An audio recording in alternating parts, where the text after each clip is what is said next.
Welcome, I'm Denise Graves, and you're watching Opera America's Oral History Project.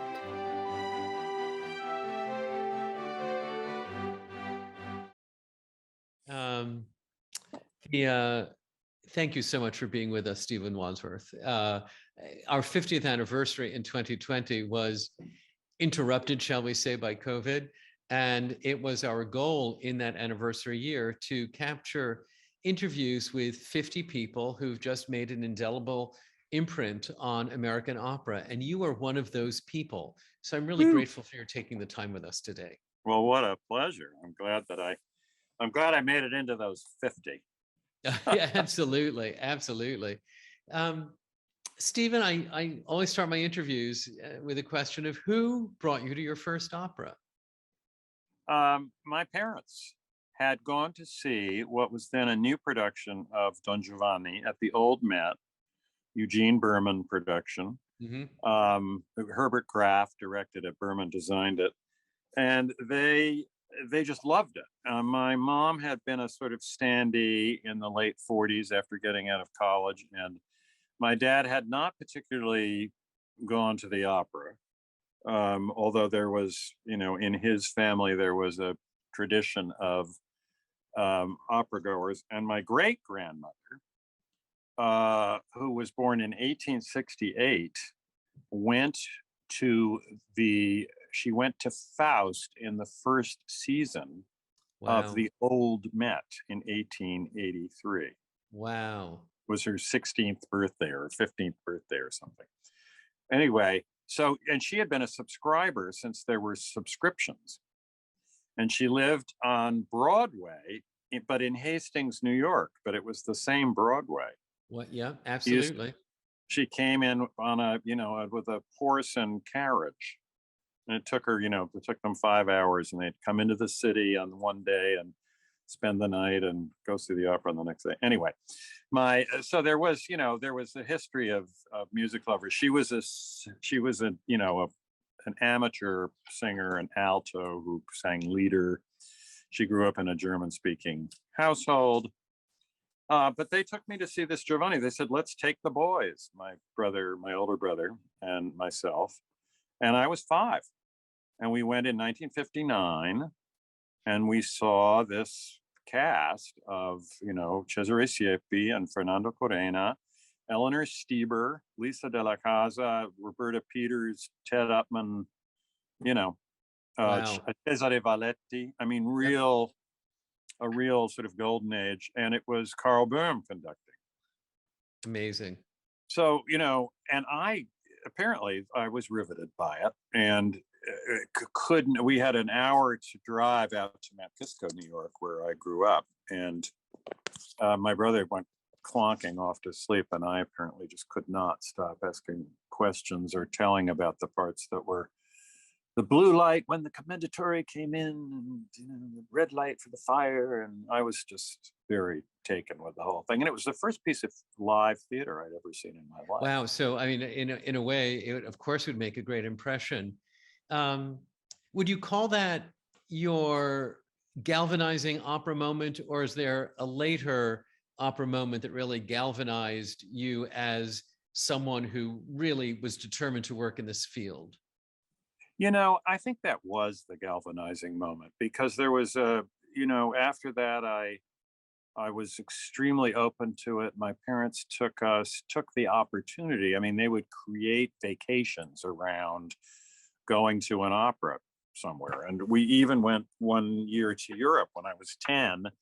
And it was, 1963 in Salzburg. And I saw that famous Trovatore with Karajan and Leontine Price and Franco Corelli and Simeonato and Bastianini. I mean, just, and I remember I have little clip memories of all of those performances that I saw. Figaro with, Fischer Dieskau as the Count and Evelyn Lear as Cherubino, and young Loren Mazel conducting. He was still in his 20s.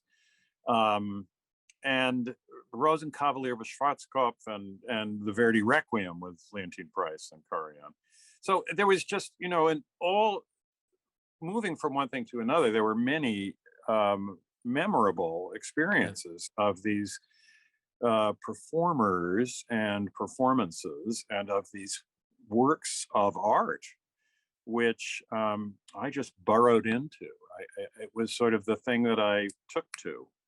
Wow. Before I had any awareness of things being cool or uncool Right, or a career, the concept of career or anything like or that. anything like that. I mean, I used to think, I gather I used to think that I was going to be a conductor because I would sit by the big speakers on the Saturday afternoon broadcast and listen to that and sort of move my hands in what I thought was an appropriate way. But yeah, I didn't know, but even, there were many experiences along the way which made me feel that this was something that I needed to do. I remember when I decided to become to really become a director. Well, let me get to that 1 second. Let me Oh, stop, okay. because I've known you since the mid 1970s. And if I remember correctly, I attended, was it a vocal recital of yours? Yeah, yeah, Uh, yeah. and I remember attending early scenes from you as a director, but my Uh-huh. immediate contact with you was as a writer. So Right. I'm thinking about, this multi-phrenic personality that was writer, singer, stage director. So you experimented with all facets of it. Yeah, I did. I didn't know. I mean, I think probably what I was born to do in this world was be an actor. I think that's what I was. I think it was the biggest natural talent that I had. And I did that all through school and high school and college as well. But I only lasted 2 years at college before I left to sort of seek my fortune. And part of that was, going to Opera News and saying, I have all this weird knowledge. I know Mhm. I never forget anything I learn about a singer. It's kind of a drag to be me unless I can be useful. So I said, put me on the copy desk. And I remember taking in about 8 copies of Opera News, which I had marked all the mistakes in, right? Typos, grammatical problems, singers, people saying that this singer sang this and this year and blah, blah, blah, wrong, all the things that so I showed those to the then editor, and he was like, huh, maybe we do have room on our copy desk, but anyway, very soon after, a position opened, assistant editor, so I was able to do that. But meanwhile, I thought maybe I'll be an actor who sings, because I love singing. I don't think I was ever very good at it. I don't think I got good enough at it soon enough for my own liking. And I wasn't at that point, I wasn't sort of connected in the business in a way that took me to the people who really would have been able to say, either don't do this, or if you're going to do it, go to these people, Um, so I eventually let that go because the writing part of it was exciting, and I got to cultivate that. And during that time, I also tried my hand at directing a bunch of scenes, which you saw. And several people came up to me after those things and said, you're good at this, as opposed to the comments Mhm. after my recital, which were sort of, you know, you have a nice voice and some of it is beyond you and blah, blah, blah. And I was feeling the same way. I was just feeling Mhm. like this isn't sounding like I would like to sound. And I also knew that I wanted to operate at a high level of achievement and with the best, Yeah. if I could. Yeah, So and I'm the, fascinated. I want to capture it because I've heard you describe before, the ascent of your work as a stage director, and how you started out by asking friends to just let you direct a scene. And I think, I saw your vocal recital in some hotel ballroom, small hotel ballroom. And I think I yeah, saw your first directing scenes in some small hotel ballroom on the Upper West Side. yeah. So how did you get started? Well, I think it was through, what later turned into a little company called, what were they called? The Opera Ensemble of New York, Mm-hmm. TOENY. It was John Sheehan and Ruth Bierhoff, the late Yep. Ruth Bierhoff, was the music director, and she was a coach who I had worked with and who played at the studio of my then teacher, vocal teacher. And so she was like, I really want to like do some kind of a program where, you know, would you be interested in, we could sort of do some scenes. And we called it Opera in Progress. And we did 2 evenings of staged scenes with, you know, with costumes. And I think I did a Figaro scene. You know, I was in the second act finale of Figaro. I think we did that. But I directed all of them.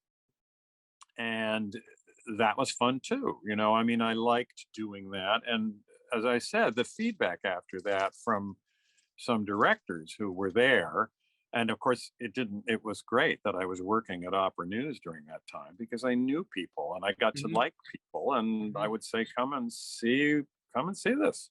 Yep. So people would come out and they would make comments, and I got a little bit of that sense of, don't do this, go here, this is good, don't go this way, go that way. And the response to the scenes was very specific from directors going, you have an eye, your staging is really interesting. You have a sense that, you know, you work with the music. There's something really worth knowing more about there. And so I heard them, but I didn't direct a show until one of my, you know, I decided first off that what I needed to learn before I could direct a show was how to get an actor's performance out of the actor instead of, as it were, playing the role myself, because I always thought like an actor. So I would say, oh, well, you know, the Countess might be feeling any one of these things and she might actually take this action, or, you know, she might, you know, she could be, well, anything could be, you know, I would be thinking about all the options for every character, which I still do, in, you know, in preparing something, getting to know it. So I needed to separate that. I didn't want to be a director who told singers, you know, do this, feel this, this is what it is. I wanted to be able to have a more collaborative relationship, because I thought that seemed like what great directors were able to do.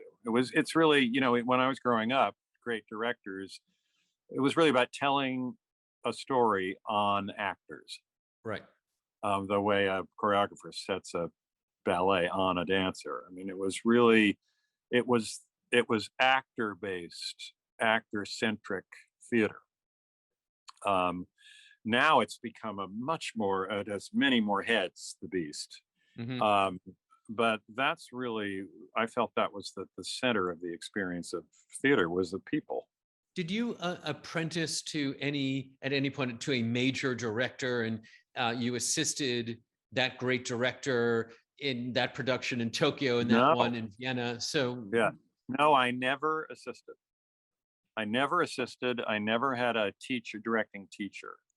There were things that I think I had a really good feeling for the actual art of blocking, of staging, and how you could stage stories. And to this day, the most sort of moving part of work for me as a director in the room is the disposition of the bodies on the stage. How are they angled? How are they thinking? Are they open to each other? Are they close to each other? And what patterns do they move in? And how do you tell the story of every single one of them coherently and clearly when a bunch of them are on stage, right? And again, when one of them is on stage, or two of them. But I was particularly interested in ensemble staging. I loved, right from the beginning, I loved scenes that had several things going on in them. That sort of emotional complexity was something that I felt like I had a lot of experience with in my life, and learning a craft so that I could be super to tell the stories of these intimacy's gone wrong, and complex relationships with as much clarity as possible became my first real goal as a director. How did your appointment in your 20s as artistic director at Skylight come to be? That came to be because Skylight was in a terrible way, and the board was having trouble feeling like they could sustain it. I mean, it was a teeny operation in a tire recapping garage Mm-hmm. with 250 seats and posts in all the wrong places. But I had done my first professional show there, Epopeia, and it went great, right? I invited all these people, and I knew, I remember Shirley Fleming said, well, I'll come, I'll be out there in Chicago and I'll come up and I'll see it. And, and so a bunch of people that I was in touch with through my job at Opera News, my day job. By that time I had quit Opera News, but everybody knew about it. That was the benefit of having had that job, is that it was a good thing, and then everybody saw the reviews, and so the next thing I knew, I had Columbia artists asking me to be on their roster.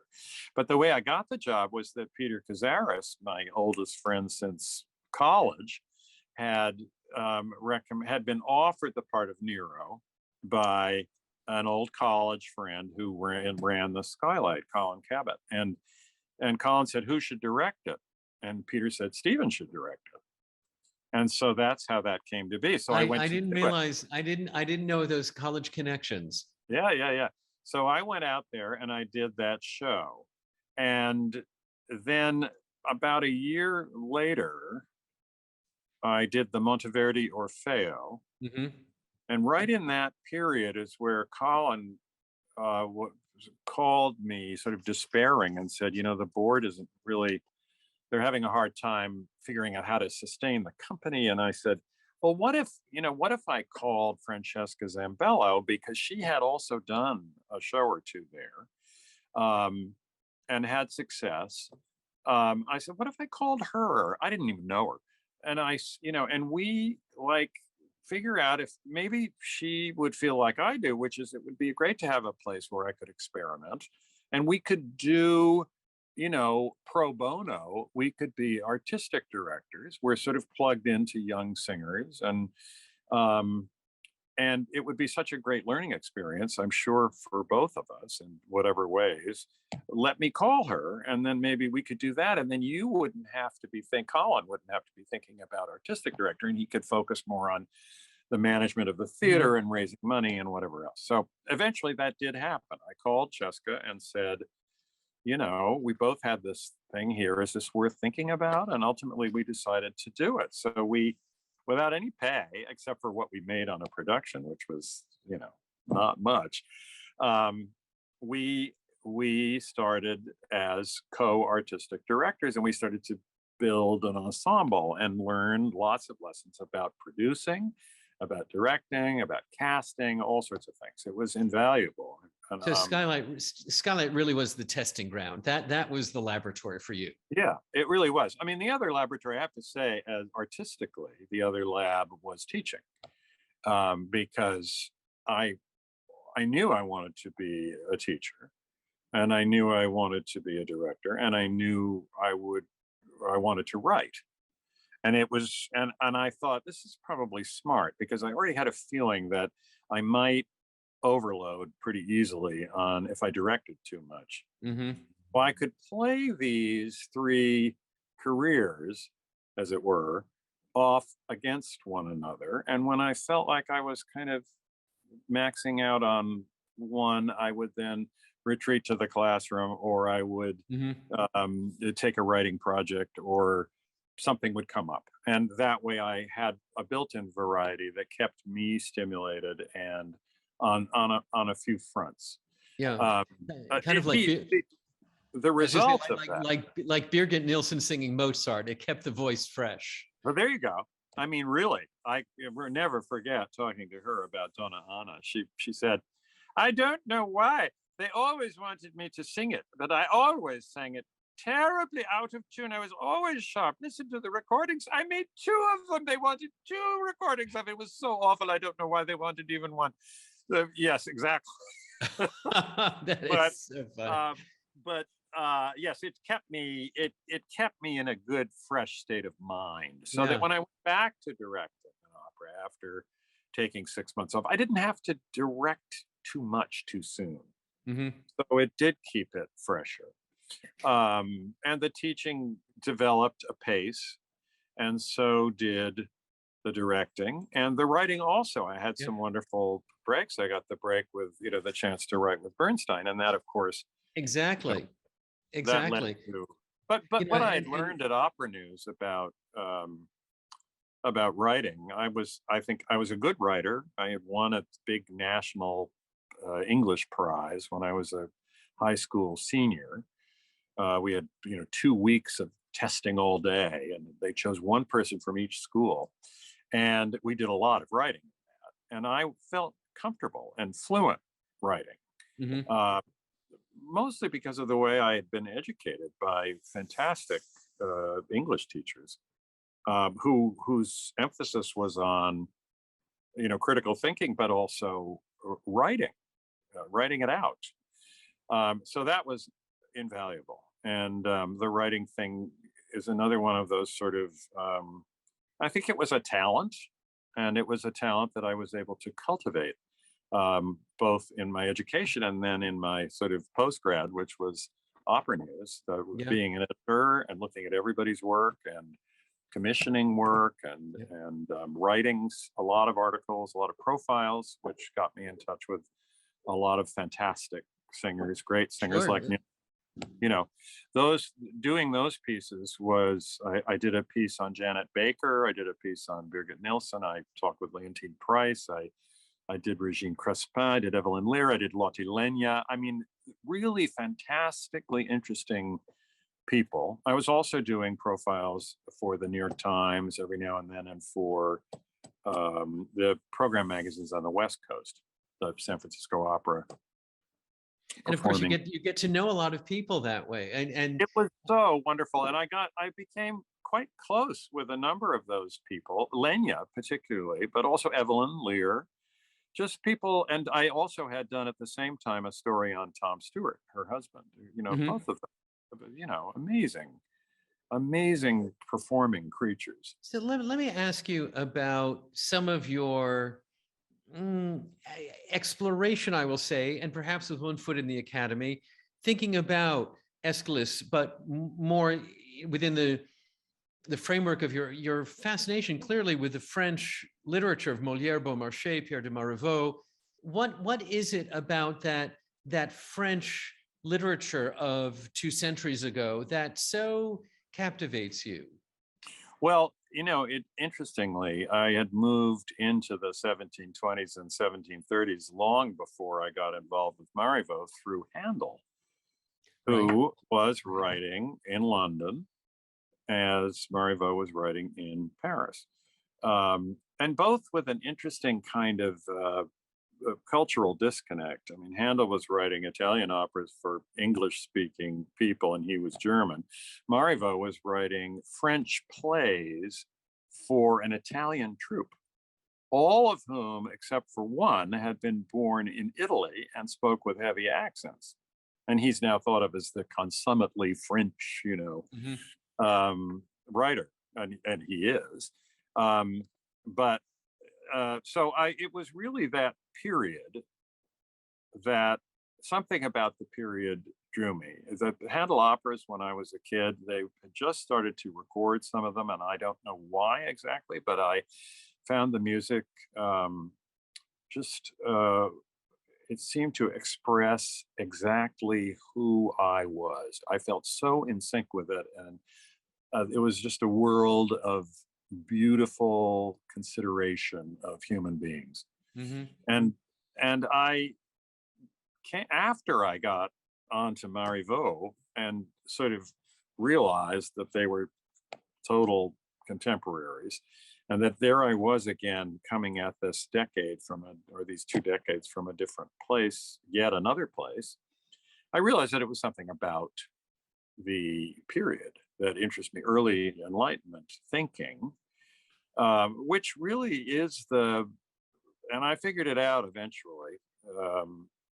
About 10 years ago, I sort of realized, oh, this is about my country, which was born because of what people were beginning to organize their thoughts around in terms of social structures, economic structures, and humanity, and just what science had proposed to the academy in the 17th century, which is that, you could have a giant redwood and you could have a little bonsai tree, but they were both trees. They weren't different species. And the same was true for human beings of whatever type, background, color, all people were, from the scientific point of view, created equal. And it was social structures and economic structures that created inequality. And I think it was really during all of the Bush years. I'm a liberal Democrat, so I wasn't on board with those presidencies. And Reagan was the first time that I began to get really nervous about, wait a minute, what is our country supposed to be about? Is it really this? So I came to consciousness, and the soundtrack was Handel. And eventually the plays of Marivaux came along. But it did take me a while to understand that what I was doing was inquiring into American heritage. Yes. And the relationship of France and America was deeply symbiotic. Yes. In the 18th century. We sent all of our, Franklin went over there, and Paine Thomas went Jefferson, over there. Thomas Jefferson, absolutely. Right, and Lafayette came over here, and there was a significant exchange. And when it came to the period of the Revolution, and Franklin went over to sort of secure the help of the French, which was a very dicey thing, because they were always in an unpleasant competition with the English, but they didn't want to, start yet another war. So all of this started to become right. And meanwhile, Figaro had been playing in my head since I was 6 years old. And I began to understand all of it a lot better. I mean, Giovanni was the first thing I ever saw live in a theater. Maybe ever in a theater. I don't think I'd been to a movie before that. So, it came together in a way, and I began to understand that this had a lot to do with the draw. Of course, the purely aesthetic considerations are so seductive and beautiful in themselves that, So that would be enough. Connect for me your association with Handel and the Baroque, early classical, and your just landmark production of Wagner's Ring Cycle, and your ability to bring the Wagner storytelling so wonderfully into the theater, a completely different aesthetic. And yet you connected with Wagner, I think, as profoundly as you connected with Handel. Is there a bridge there, or is it just the coexistence of two extremes? I remember Peter Sellers said to me once, oh yeah, Handel and Wagner, you do all the hard stuff. All the long, no, he said, all the long, hard stuff. But there was a period for like 8 years where I did the only opera I directed was either by Handel or Wagner. It was just so weird. Now, I didn't grow up in a Wagnerian household. My parents didn't like Wagner, whatever that meant, right? They just sort of didn't have time for it, and it was maybe a little too complicated, and they didn't go there. They loved to Trovatore, they loved Butterfly, they loved all the Mozarts, they loved Rosenkavalier, was about as German as they were ready to go. Magic Flute, Fidelio. So I had to kind of really, listen. I remember listening to George London's record of Die Frist ist from the Dutchman, and going, okay, now I'm just going to listen to this until I begin to get a sense of it. It is so different. It's not rum-ti-tum Verdi. It's in no way obvious to my young ears.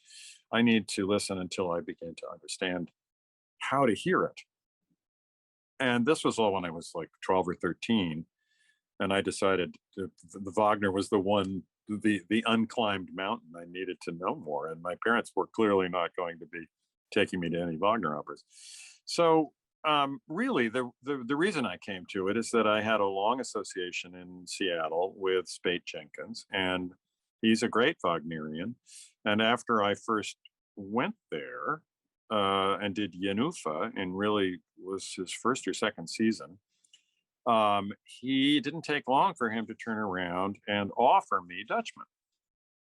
And at that point, it was so great to have someone who was interested in my work and who would say, "Take a look at this piece. I think it'd be interesting if you looked at this piece." What a great thing, So I did different repertoire there that I didn't worry about whether it was something that I,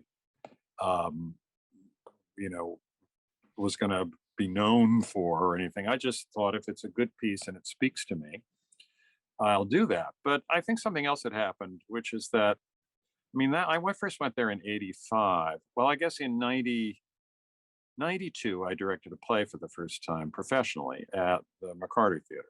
And that was like those 3 or 4 years with that amazing producing team of Emily Mann and Mara Isaacs, who's a producer of Hadestown, for example. She was on staff there. And Loretta Greco is at the Magic Theater now. Fantastic women. And Janice Perrin, sort of above all, was a great dramaturg and is still.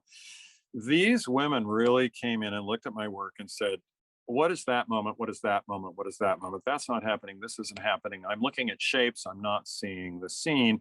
Or I wish there were more shape there, or whatever. But really giving me notes and producing me down to every run through. Mm-hmm. And it was fantastic. And I think I learned what was left to learn about being a director. Mm-hmm. In those years at McCarter. So by the time Spate turned around and had offered me Lohengrin, which was 94, I felt like I went into Lohengrin having just done the second of the Beaumarchais, of the Marivaux plays, thinking, okay, there were only 8 people on the Marivaux stage, and every one of them was specific in every single instant, and it was just exactly the way it should be. I said, I've got to do that with Lohengrin, even though there are 100 chorus and principals and extras and what have you. So I had my work cut out for me. But by that time, I had developed a lot of technique. And the technique was all, yes, I worked with these great designers who really helped me cultivate my own tastes and learn more about each element of craft. But by the time I got to that Lohengrin, I felt like I could direct anything. If you want me to direct, what did it matter whether it's a Neil Simon play or whether it's The Ring or whether it's the Oresteia or whether it's, Long Day's Journey into Night or whether it's a new opera or a new play. I think once you learn how to direct, you can direct. And once you've directed the Oresteia and The Ring, there's nothing much you can't direct, right? So when The Ring came along after Lohengrin, because when I was doing the Lohengrin the second time, no, it was the first time in 94, I said to Spate, I feel like I'm walking around right on top of The Ring. I feel like the way Wagner is writing here and starting to work motivically, and I'm just getting a sense of what the ring is.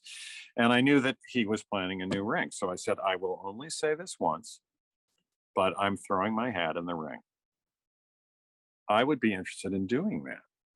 So shocking myself, but mostly my beloved, hilarious father, who I called when Spate offered me the ring. And I said, well, Dad, I got great news. He said, what? And I said, well, I'm going to direct the ring cycle. And he said, when? And I said, well, 2001. And he said, oh, good. Maybe I'll be dead and I won't have to see it. Anyway, but then, of course, he called me back like 20 minutes later. He's like, I'm so sorry. That sounded so glib. I'm very happy for you. And we will, of course, come and we will do our homework. And by the time they'd seen that ring a few times, they loved the ring. Sure. Right. Sure. And they listened to it at home and the whole 9 yards. So I made like let me pause for a second, because I do want to come back to the ring.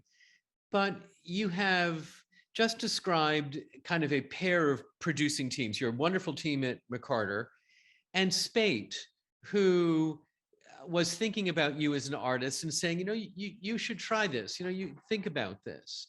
Yeah. So you would define then a great producer as someone who is with you in pulling out of you your best, of thinking about what comes next for you. Finally, how do you create an amalgam definition here of a great producer? Well, I think those things are, a real interest in the artists and what they can do and what they might do is an essential thing for a producer. But I also think, the producer is the sort of head curator. And the way it shakes down mostly now in the opera world is that the general manager hires a director to curate as the lead artist and with a conductor. And God forbid they should actually get along, because very often they're either completely at odds or they just do their best to sort of not get too into what the other one is doing. But I've always thought, that you wanted to have a sort of Gesamtkunstwerk, and you wanted to have it in the rehearsal room. You want to have a collaboration, and you want to really be able to work into things and with everybody present. But I think another thing about an essential thing for a great producer is that the producer is herself or himself a curator, someone who has a deep interest in the repertoire and knowledge of it, and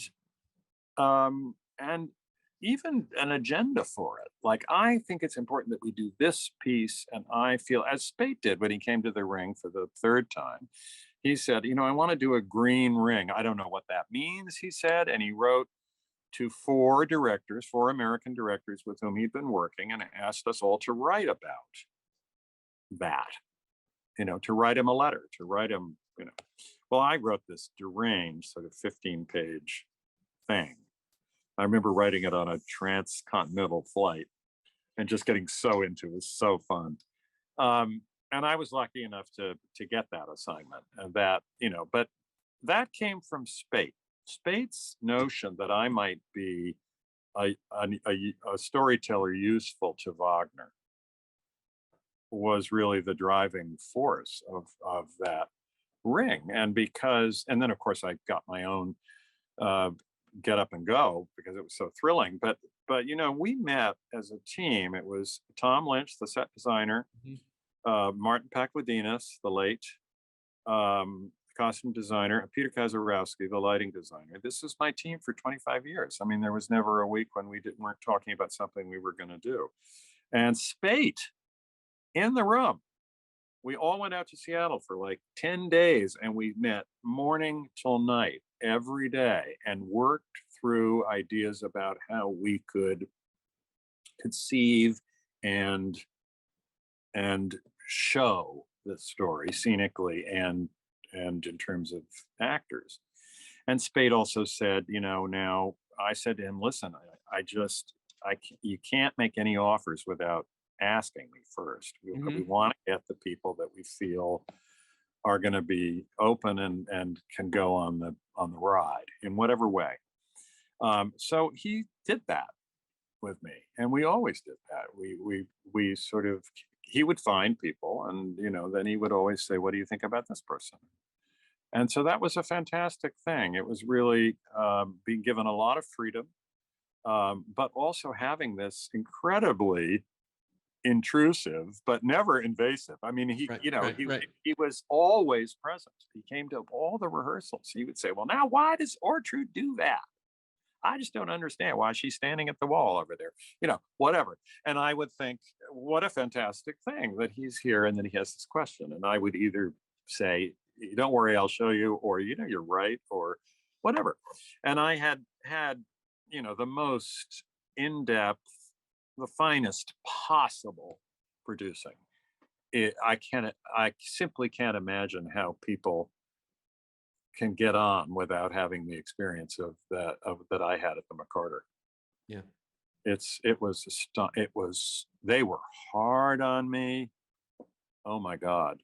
But it was incredible. And I had to put those, my new script, my new translation of a 3-act play. And we had to do it in 3.5 weeks.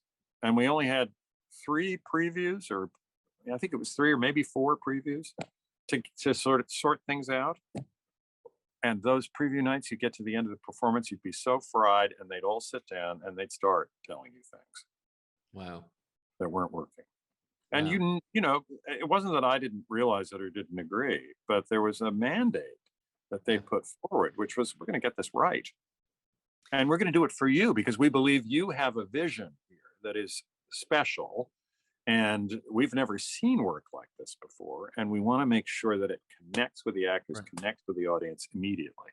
Right. So that was incredible. So let's get back to the ring cycle.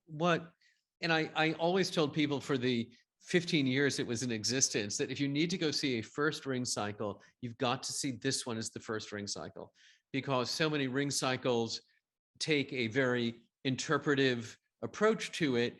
The interpretive approaches can obscure the basic story of, and the story's hard enough. You need some help getting through it. And your ring cycle just was so generous in giving the audience the story of the ring cycle. And what was it that, in this age of interpretation of everything, what is it that led you into that just storytelling approach? Well, like I said, I grew up thinking that directing was telling a story on actors. And the story is a key thing. Now, deconstructive work started a little bit after I'd been directing for a while. So the whole idea of taking a given, a sort of aesthetic given, like an opera, like a big German opera, and you're living in Germany and you've seen it a million times, and then suddenly that needs to be exploded. And so the dynamite happens, we rethink, we look at it from the inside, we pull it apart. It doesn't necessarily get put back together perfectly, but we begin to take an alternate view, which allows us to be more freely interpretive. And but it's based on a sort of cultural knowledge of what that is. It's like, I used to say, it's like Shakespeare, but it's not like Shakespeare in America anymore because most people haven't even seen Hamlet. That wasn't the case when I was a kid. I think theater was more in the mainstream in the last 100 years, or more than in the last 25.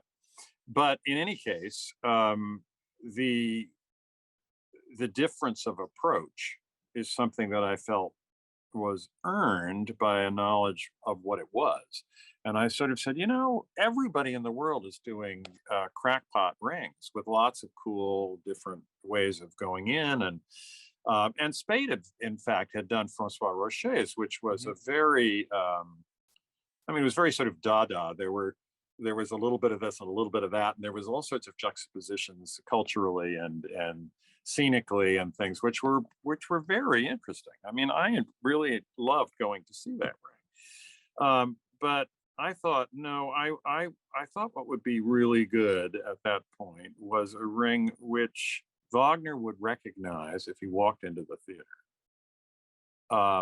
Not meaning that it was old fashioned, because we had all this incredible technology that we could make those hills and grassy knolls and trees with. But then to really look at the relationships and the characters themselves through a sort of sophisticated, post Stanislavski and in a way American from the inside out. It's like, let's consider these characters and their motivations and their feelings and the different ways in which this scene might go. And then I found that I think in terms of the actual telling of what happens, there was more radical reinterpretation in our ring. It told the story clearly, but it also told a lot more than the story. There were, just the relationship between Fricka and Wotan, for example, was something that was often remarked on. And I think with reason, because we rethought that whole scene. Even Spate was like, well, Fricka's a nag at the beginning. And I was like, Fricka is the moral center of the first half of the ring, and in a sense remains the moral center. So if she's actually right in Rheingold, we have to look a lot more closely at Wotan and his relationships, and we have to really figure out what's right and what's wrong, which is one of the basic things that any great story is about. So we did have a chance to go in depth and really consider the way those relationships might actually work moment to moment. It was interesting to me that the two young co-artistic directors of Skylight wound up going to direct, their own ring cycles. It is quite wonderful that your trajectories went in that way to allow you both to do a ring cycle. Yeah, well, I mean, we were definitely a dynamic duo. I mean, there was no question when I met Cheska that she was going places. No question. I didn't feel like I was necessarily going places. I always felt sort of like I was stuck in kind of artistic mist, trying to get out and find the road. But I was swirling around in there and getting somewhere. I think you went somewhere great. As we approach the end of our time today, I come back to the fact that one of the threads of your life is teaching, and that you are in constant touch with young people for whom the world has changed dramatically since we were young people. When you're giving advice to the young singer or the young stage director, what advice do you give these days? Well, I mean, in teaching, I'm predominantly concerned with technique. So what I'm working on with young directors is developing technique. That's mostly at this point through my work. We have one directing fellow a year at Vocal Arts at Juilliard. And we've now had 10, and we've sent out some really interesting people who are beginning to make their names. And then singers has been, 40 some odd years of the Met. From before the Met had a organized program, Jimmy Levine brought me in there and said, do the thing you do. And I taught independently initially. I rented a studio at the Ansonia, and just called up a bunch of singers I knew and said, let's come in, let me try directing a scene, like you said earlier. But really, when I'm looking at, I think a preoccupation of mine in mentoring anybody is that you just remember your career is part of your life. It's not the other way around. Your life is not part of your career. And trying to, down to the simplest artistic choices, what arias are you putting on your list, or what pieces do you say yes to or no to? Making choices that feel that they thrum with you, they resonate with you, and that they are going to enhance the quality of your lived experience. There's so many hardships, especially, well, for singers and directors. There's so much travel and whatnot, and separation and all of these difficulties, and just the plain uncertainty about career from one moment to the next. And at certain points in your life when changes occur, the main thing is that you keep as your North Star well-being, happiness. And that you make your practice part of you make sure that you learn how to do your work and do your practice in a way that enhances, that makes your life feel better every time you do it. I think that's really probably the deepest advice that I could give everybody. It really doesn't matter what your trade is, but it's especially difficult in a trade which is, where these people are peripatetic and, and we're artists. We're all complicated. We have people trucking around lots of anxieties and fears and everything else, just like everybody does. And putting them all out there, and being vulnerable to whatever the reaction is, whether it's critics or an audience that clap more for the person before you, or just all the things that can momentarily throw a person off. Yeah. And so I have knocks at my door and texts every single day of the last 15 years when I've been on the regular faculty at Juilliard and teaching full time, but for when I go off and do a show or whatever. It's managing anxiety and managing fear and managing expectation and trying to, with the technical work and the work in the class, always trying to support and encourage who that person actually, not who they want to be, but who they actually are, and getting them to articulate and re-articulate the ways in which they think they might have something to say and what it is that they want to say and how does that change since last year and what are they now thinking about, and connecting with the world around them. So I don't know. I guess that's what I would. Great advice. It's great advice. I guess so. Stephen, and really now, I think of myself almost principally as a teacher most of my time. Now I'm directing less, and I have a daughter who's 11, and I want to be around her. I want to be there for her. So at the moment, teaching has been, for the last sort of 10 years, has been the main deal while I built up this program. Now it's built, and it may be time to take a look at the balance of things and let things shift focus a little bit. And while your voice is still fresh. Yes, exactly. There are so many roles that I have not yet even coached. Oh, it Salome, is so good. For example. Yeah, right. It is so good to see you and so good to speak with you. Thank you for taking this time from your very busy schedule to chat. I just look forward to doing it in person soon and not over a Zoom. Well, I'm just super happy and proud that my very busy schedule can include this hour. That's really nice. Thank you. Thank you. We'll see you soon. You take care. Okay. Same back. Bye. Bye-bye.